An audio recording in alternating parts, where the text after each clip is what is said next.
Ke kabar lain pemirsa, seorang siswi SMP ditemukan tewas tergeletak bersimbah darah di semak-semak di Bengkalis, Riau. Siswi ini diduga menjadi korban pembunuhan disertai pemerkosaan yang dilakukan oleh kakak kelasnya di sekolah.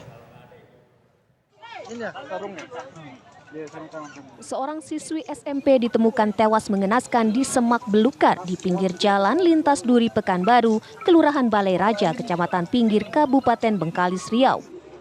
Korban diduga tewas di tangan kakak kelas sekolahnya sendiri berinisial APS yang masih berusia 14 tahun. Hingga didapatkan fakta-fakta hasil penyidikan yang mengarah kepada satu orang pelaku. Ya, pelaku dengan inisial APS adalah seorang pelajar juga kelas 2 SMP yang merupakan kakak kelas dari korban. Dari penyelidikan sementara Polres Bengkalis disebutkan kejadian berawal saat korban dalam perjalanan pulang ke rumah. Korban ditarik ke semak-semak dan dihabisi menggunakan potongan kayu oleh pelaku yang mengikutinya. Tidak sampai di situ, setelah korban tidak berdaya, tersangka dengan keji memperkosanya. Polisi kini sudah mengamankan juga meminta keterangan dari pelaku. Polisi juga masih terus mendalami kasus pembunuhan dan pemerkosaan yang dilakukan anak di bawah umur tersebut. Dari Bengkalis, Riau, Muhammad Arifin, Fazar Ramadan, TV One mengabarkan. Bagaimana hasil penyelidikan sementara terhadap kasus siswi SMP yang diduga menjadi korban pembunuhan lalu menjadi korban pemerkosaan oleh kakak kelasnya sendiri ini? Untuk informasi selengkapnya kita akan segera tanyakan langsung kepada Kapolres Bengkalis, ada AKBP Setio Bimo Anggoro. Selamat sore Pak Kapolres. Halo, selamat sore Mas Alfad dan Mbak Tisa. Ya, dari hasil penyelidikan sementara bisa diinformasikan mengenai kronologi kejadiannya, bagaimana pelaku akhirnya bisa membunuh dan akhirnya memperkosa korban.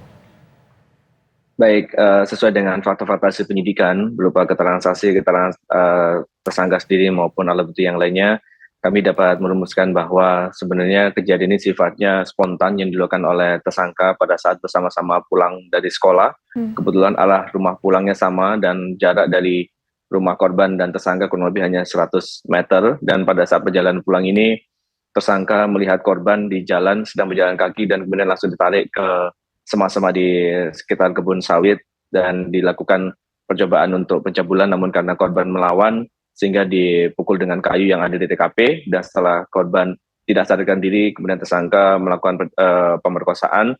Itu juga dikuatkan dengan hasil otopsi yang ditemukan adanya kerusakan pada area bagian anus dari korban. Ya Pak, apakah sebelumnya mungkin pelaku ini terpengaruh melihat tayangan-tayangan tertentu atau bagaimana keseharian dari pelaku ini Pak sehingga tega melakukan hal yang begitu keji?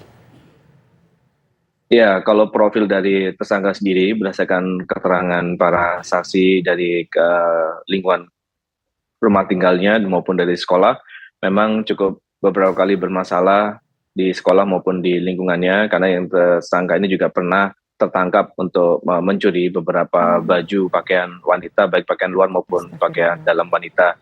Dan tentunya kami akan juga tetap mendalami terkait dengan psikologi tersangka ini dengan psikiater untuk mengetahui apakah memang ada kelainan oleh tersangka ini. Oke, tersangka ini kan masih 14 tahun, artinya masih di bawah umur. Bagaimana penanganan hukumnya terhadap tersangka? Ya, tentunya merujuk pada Undang-Undang Perlindungan Anak, untuk tersangka yang di bawah umur perlu pendampingan dari Bapas, dan kemudian tempat pengamanannya juga harus khusus karena tidak bisa kita masukkan dalam ruang tahanan, maka dikembalikan kepada orang tua dengan pengawasan dari pihak kepolisian.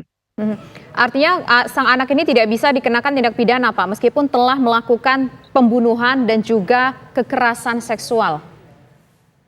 Untuk pidananya tetap bisa kenakan, kami persangkakan dengan pasal 78 huruf C dan pasal 80 Undang-Undang Perlindungan Anak. Namun terkait dengan penanganannya, dia tidak bisa ditahan di ruang tahanan karena memang masih di bawah umur, sehingga untuk penanganannya harus khusus di tempat khusus dengan dikembalikan kepada orang tuanya dan dengan pengawasan dari pihak kepolisian. Namun proses hukum tetap berjalan dengan pasal yang bersangkakan dan ancaman hukumannya 15 tahun. Baik, terima kasih AKBP Setio Bimo Anggoro selaku Kapolres Bengkalis Riau sudah bergabung bersama kami di Kabar Petang. Selamat sore.